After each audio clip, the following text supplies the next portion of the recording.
Hello student, आप सभी का स्वागत है अपने यूट्यूब चैनल मैथ स्टडी में। तो हमने इससे पहले वाली क्लास में क्या देख लिया था? स्पर्श रेखीय वेग एवं अनुप्रस्थ वेग पर डिस्कस कर लिया था। और आज बात करेंगे स्पर्श रेखीय त्वरण एवं अनुप्रस्थ ही बोल देता हूँ मैं, अभिलंबिक त्वरण पर। ठीक है, तो देखते हैं आज का हमारा टॉपिक है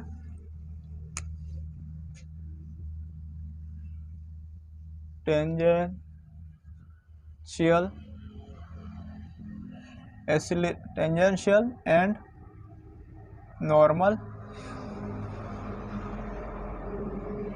एक्सीलरेशन। ठीक है,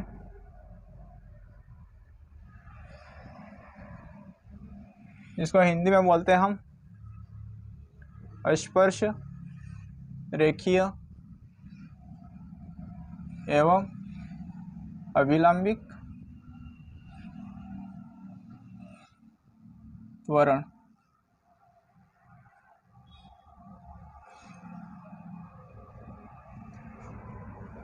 ठीक है, क्या बात करने वाला आज? अभिलंबिक त्वरण एवं स्पर्श रेखीय त्वरण पर। तो इसके लिए भी डायग्राम ही इंपॉर्टेंट है। डायग्राम में कोई चेंज नहीं है। जैसे हमने स्पर्श रेखीय वेग एवं अभिलंबिक वेग निकाला था और डायग्राम बना था, सेम उसी प्रकार से डायग्राम इसी में भी है। ठीक है, थोड़ा सा ही चेंज है। ठीक है, तो डायग्राम ड्रॉ करते हैं हम। ये हमारा एक्स अक्ष हो गया, यह वाई अक्ष। ठीक है,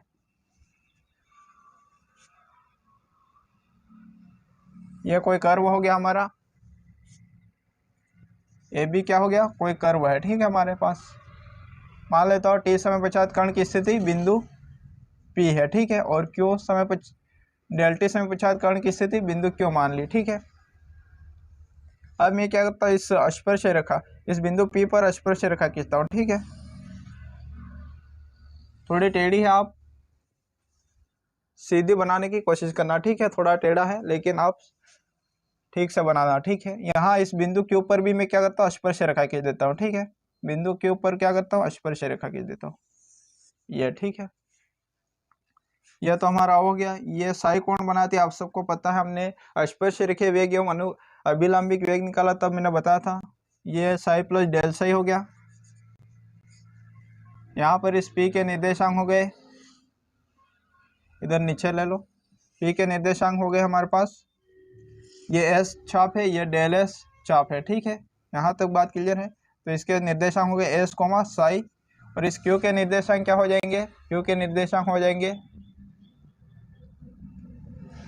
यहाँ क्यू बिंदु है। ठीक है, इस क्यू के निर्देशांक हो जाएंगे S plus del psi del S. ठीक है, और साई प्लस डेल साई, ये निर्देशांक हो जाएंगे। ठीक है, यहाँ तक बात क्लियर है। अब देखो, ये साई, ये मैंने ये एंगल आपको कितना बताया था उस टाइम, निकाल के बताया। यहाँ पर निकालूंगा नहीं। ठीक है, ये एंगल हमारा होगा डेल साई। ठीक है, तो ये भी कितना होगा? डेल साई होगा, शीर्षाभिमुख कोण से। अब देखो, अब मैं क्या करता हूँ, इस ये वाला वेग कौन सा होगा? हमारा अभिलंबिक वेग होगा। और ये वाला कौन सा होगा? स्पर्श रेखीय वेग होगा। तो इस दिशा में ये वाला तो क्या है हमारे पास, ये इस दिशा में हमारे पास वेग क्या आया था? स्पर्श रेखीय वेग क्या आया था? v आया था। तो यहाँ पर ये क्या है? वेग में परिवर्तन क्या है? इस बिंदु क्यू पर ही तो आएगा। फाइनल वेलोसिटी कहाँ आएगी? बिंदु क्यू पर आएगी, और बिंदु क्यू हमारा ये है। तो यहाँ पर v प्लस डेल वी हो जाएगा। वेग में परिवर्तन कितना हुआ? यहाँ बिंदु क्यू तक जो कण आया, बिंदु पी से क्यू तक आने में इसमें परिवर्तन कितना हो? वेग में डेल वी परिवर्तन। ठीक है, तो अब इस डेल वी क्या, ठीक है, तो मैं क्या करता हूँ, इस स्पर्श रेखा के अनुदिश यहाँ पर बिंदु के ऊपर एक लाइन खींचता हूँ। ठीक है, क्या करता हूँ, स्पर्श रेखा के समांतर। तो ये मैंने रेड कलर से ड्रॉ कर रहा हूँ। ठीक है, यहाँ से ये, ठीक है, स्पर्श रेखा के समांतर। ठीक है, और क्या करता हूँ, इस लंबवत, ये लंब है, अभिलंबिक वेग है, इसके समांतर यहाँ पर एक लाइन ड्रॉ करता हूँ। ठीक है, ये हो गया। अब देखो, इस v प्लस डेल वी के क्या होंगे? दो घटक होंगे। ठीक है, अभिलंबिक वेग तो जीरो होगा, इसलिए इसकी बात नहीं करेंगे, क्योंकि अभिलंबिक वेग क्या प्राप्त हुआ था? हमारे पास जीरो प्राप्त हुआ था। तो यहाँ देखो, v प्लस डेल वी के दो घटक प्राप्त होंगे, लेकिन देखो यहाँ पर हमको एंगल चाहिए। तो ये एंगल कितना होगा? ये एंगल कितना होगा? आप सब जानते हो, यहाँ पर ये और ये क्या है? समांतर रेखा है। मैंने समांतर ही तो ड्रॉ की है। तो ये समांतर रेखा और ये क्या है? तिर्यक रेखा, इनको काट रही है। ये स्पर्श रेखा जो है वो इसको काट रही है, दोनों समांतर रेखा को, तो यहाँ पर ये संगत कोण हो गए, तो डेल साई, तो ये भी कितना होगा, डेल साई होगा। अब मैं आप सबको पता है, क्या पता है, जिसके साथ एंगल बनता है उसके साथ हम क्या लेते हैं, कोस थीटा, और जिसके घटक हम तोड़ रहे हैं, घटक इसके v प्लस डेल वी के घटक हम तोड़ रहे हैं, तो क्या होगा, इसका गुणा हो जाएगा v प्लस डेल वी, और इस दिशा में हमारे पास क्या आ जाएगा, कोस डेल साई। ठीक है, यहाँ तक बात क्लियर है। जो बचा वो क्या होता है हमारा, लंबवत होता, लंबवत ये वाला हो गया हमारा, तो इसमें कौन सा घटक आएगा हमारे पास, v plus del V sine del psi. ठीक है, तो हमको क्या निकालना है, थ्योरी में आप जो बुक में दे रखा वो लिख सकते हो, मैं यहाँ पर वो थ्योरी लिखाऊंगा नहीं। ठीक है, आप सिर्फ चित्र समझ लो, चित्र में हो क्या रहा। ठीक है, तो हमारे पास इसकी ज़रूरत नहीं, इसको मैं रिमूव कर रहा। ठीक है, ये इसके समांतर मैंने लाइन ड्रॉ की थी और ये इसके समांतर। ठीक है, तो लंबवत जो वेग में परिवर्तन हो रहा है वो कितना हो रहा है हमारे पास, v plus del V sine psi, sine del psi, और स्पर्श रेखा के अनुदिश v plus del V cos del psi. ठीक है, यहाँ तक बात क्लियर है। अब हमको क्या चाहिए, इस बिंदु P पर त्वरण निकालना। हमको क्या करना है, बिंदु P पर त्वरण निकालना है। तो बिंदु P पर त्वरण निकालने के लिए क्या करेंगे, अंतिम माइनस प्रारंभिक वेलोसिटी। अंतिम वेलोसिटी मैंने बताया था कहाँ पर प्राप्त हो गया, मैं बिंदु Q पर, और प्रारंभिक कहाँ पर, इस बिंदु P पर। तो बिंदु P पर तो हम बात कर लेते हैं, सबसे पहले क्या निकालते हैं, सबसे पहले हम निकाल लेते हैं स्पर्श रेखीय त्वरण। ठीक है, रेखीय त्वरण, जिसको मैं रिप्रेजेंट करूंगा टी एस है। ठीक है, टी ए का मतलब क्या हुआ, टेंजेंशियल एक्सीलरेशन, मतलब स्पर्श रेखीय त्वरण। ठीक है, तो हम किस पे बात करने वाले, बिंदु P पर स्पर्श रेखीय त्वरण। ठीक है, बिंदु P पर स्पर्श रेखीय त्वरण, रेखीय त्वरण। तो देखो टी ए से मैं रिप्रेजेंट कर रहा हूँ, limit del T tends to 0। मैंने क्या बोला, जो स्पर्श रेखा के अनुदिश जो वेग होगा, स्पर्श रेखा के अनुदिश वेग में परिवर्तन क्या हुआ हमारे पास, v plus del V cos del psi. तो हमको क्या चाहिए, इस बिंदु P पर त्वरण निकालना है, तो क्या होगा, अंतिम वेग माइनस प्रारंभिक वेग। तो यहाँ मैं लिख रहा हूँ। ठीक है, अंतिम वेग माइनस प्रारंभिक वेग। ठीक है, अपॉन डेल टी, आप यहाँ लिख सकते हो। ठीक है, यहाँ लिखना चाहो तो आप लिख सकते हो, क्या लिख सकते हो, ओपी के अनुदिश डेल टी समय में वेग में परिवर्तन, ऐसा भी आप लिख सकते हो। ठीक है, तो यहाँ पर मैंने क्या लिखा, अंतिम वेग, अंतिम वेग में से प्रारंभिक वेग घटाएंगे तो हमारे पास क्या आ जाएगा। ठीक है, तो यहाँ वेग में परिवर्तन आ जाएगा। तो यहाँ देखो टी ए, हमको क्या चाहिए, बिंदु P पर त्वरण निकालना। ठीक है, तो डेल टी टेंस टू 0, अंतिम वेग क्या है हमारे पास, अंतिम वेग मैंने बताया बिंदु Q पर, ये बिंदु Q यहाँ पर है, ये Q बिंदु है। ठीक है, मैंने नीचे लिखा लेकिन क्या है, Q बिंदु यहाँ पर है। ठीक है, तो अंतिम वेग कहाँ प्राप्त होगा, यहाँ पर Q बिंदु पर, और हमको चाहिए कौन सा, स्पर्श रेखीय त्वरण निकाल रहे हैं। तो स्पर्श रेखा के अनुदिश जो वेग है वो, तो स्पर्श रेखा के अनुदिश वेग क्या है, फाइनल जो अंतिम वेग वो क्या है, v plus del V cos psi. ठीक है, तो यहाँ मैं लिख रहा हूँ v plus del V cos del psi. ठीक है, माइनस प्रारंभिक वेग हमें क्या प्राप्त होता है, इस बिंदु P पर हमने जब वेग निकाला था तो प्रारंभिक वेग क्या था, v था, तो minus v upon del T. ठीक है, यहाँ तक बात क्लियर है। अब देखो, जब अरीय तथा अनुप्रस्थ वेग हमने निकाले थे तब मैंने बताया था कोस डेल साई का, कोस एक्स का विस्तार। ठीक है, तो यहाँ पर मैं सीधा यूज़ करूँगा। आप यदि आपको और भी डिटेल में जानना हो तो वो वीडियो लेक्चर आप देख सकते हो, कौन सा अरीय वेग एवं अनुप्रस्थ वेग जो भी हमने फाइंड आउट किया था उसमें देख सकते होंगे।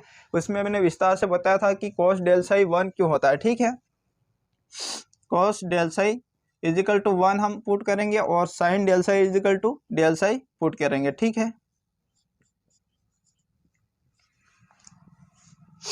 तो यहाँ cos del psi is equal to 1 आ जाएगा हमारे पास, limit del T tends to 0 v plus del v, यह तो 1 हो गया, 1 का गुणा इसमें करूँगा तो सेम वही आएगा हमारे पास, minus v upon del T. ठीक है, यहाँ से v तो कैंसिल हो गया, ठीक है। हमारे पास क्या बचा, D del V upon D del T, limit del T tends to 0 del V upon del T, ठीक है। अब जब भी डेल पे लिमिट अप्लाई होती है तो क्या होता है, डी में चेंज हो जाता है, तो हमारे पास टी ए क्या आ जाएगा, D we upon D T, ठीक है। अब हमको क्या प्राप्त हुआ था, v क्या प्राप्त हुआ था, स्पर्श रेखीय वेग बिंदु P पर क्या प्राप्त हुआ था, v इक्वल टू हमारे पास क्या था, D S upon D T प्राप्त हुआ था। यहाँ पर पुट कर दो साहब, एक तो ये वेग तो आ ही गया, ठीक है। हमारे पास स्पर्श सॉरी वेग नहीं, त्वरण, ठीक है। एक तो ये त्वरण का फॉर्मूला आ गया, और दूसरा क्या आएगा वो देखो, इस T A is equal to इस v की जगह मैं क्या पुट करता हूँ, D S upon D T put करता हूँ, ठीक है। तो यहाँ से मेरे पास क्या आ जाएगा वो देखो, टी ए इजिकल टू क्या आ जाएगा, D two S upon D T square, या आप इसको बोल सकते हैं एस डबल डॉट, ठीक है। तो एक फॉर्मूला हमारे पास ये आ गया, ठीक है। और एक फॉर्मूला आएगा हमारे पास, मैं इधर साइड में कर रहा हूँ, ठीक है। इस साइड क्या आएगा वो देखो, टी ए इजिकल टू क्या है हमारे पास, d we upon D t, इसमें मैं क्या करता हूँ, डी एस का गुणा और भाग कर देता हूँ, ठीक है। डी एस का गुणा वो भाग किया, इससे होगा क्या वो देखो, T A is equal to D we upon sorry ये डी एस है, ठीक है। यहाँ डी एस आएगा, D S into D S upon D T, ठीक है। अब ये क्या है, D S upon D T क्या है, वी है हमारे पास, वेग ही तो है।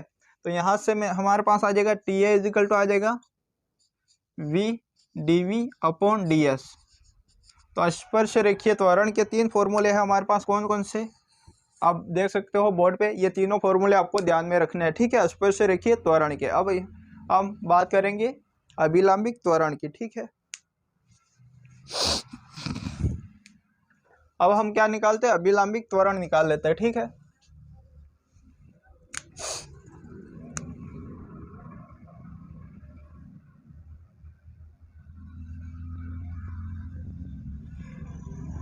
इसको हम रिप्रेजेंट कर सकते हैं एन एस है, ठीक है। तो हम किस पर निकाल रहे हैं, बिंदु P पर अभिलंबिक त्वरण निकालते हैं, ठीक है। बिंदु P पर अभिलंबिक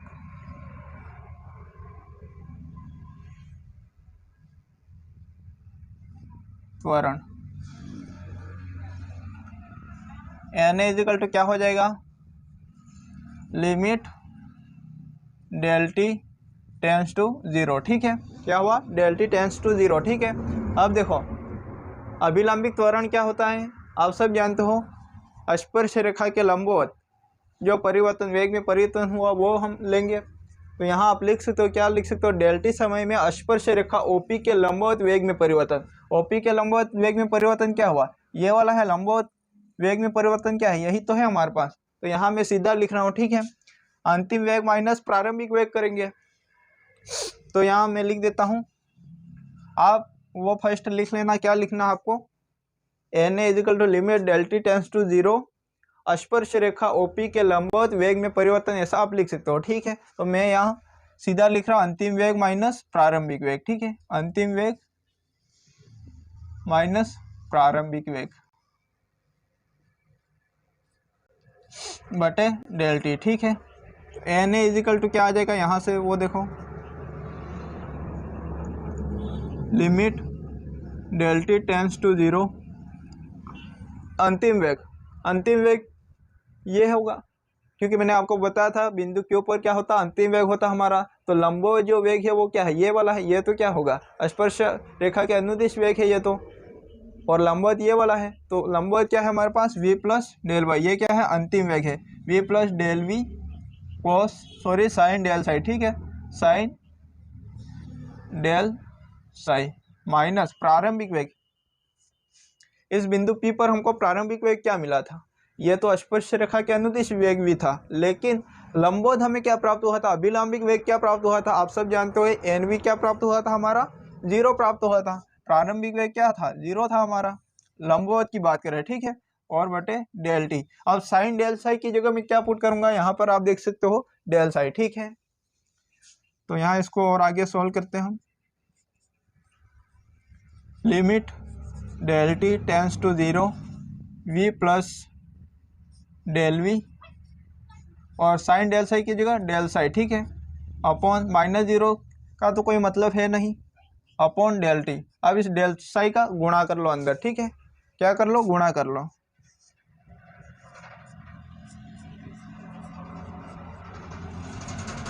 del T tends to 0 we del Sai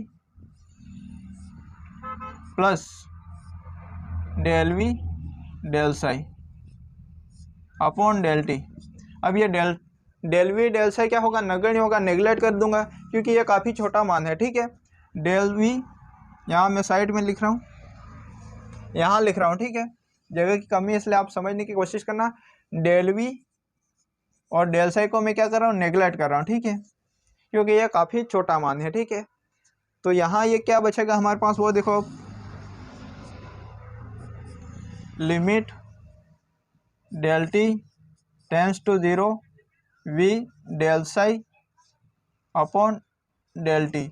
अब यहाँ लिमिट अप्लाई कर दो, तो लिमिट अप्लाई करेंगे क्या आ जाएगा हमारे पास, n A is equal to we D psi upon D t, यह आ जाएगा। देखो मैं इसमें क्या कर रहा हूँ, वो देखो, इसमें मैं करता हूँ डी एस का गुणा वो भाग करता हूँ, ठीक है, डी एस का क्या किया, गुणा वो भाग किया, ठीक है। इससे हो गया क्या, वो देखो, तो इसको मैं इस प्रकार से लिख सकता हूँ, N A is equal to we D psi upon D S, और क्या लिख सकता हूँ, D S upon D T.